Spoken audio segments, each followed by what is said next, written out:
I don't think it's ordinary or normal in any other part of the world where a political leader would be there for 33 years. Well, I think it is important that politics moves on.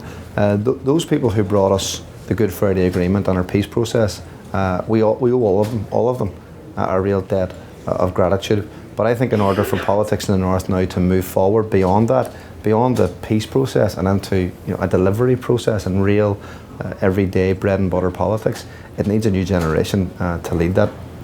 I think some other parties could do well in taking that advice.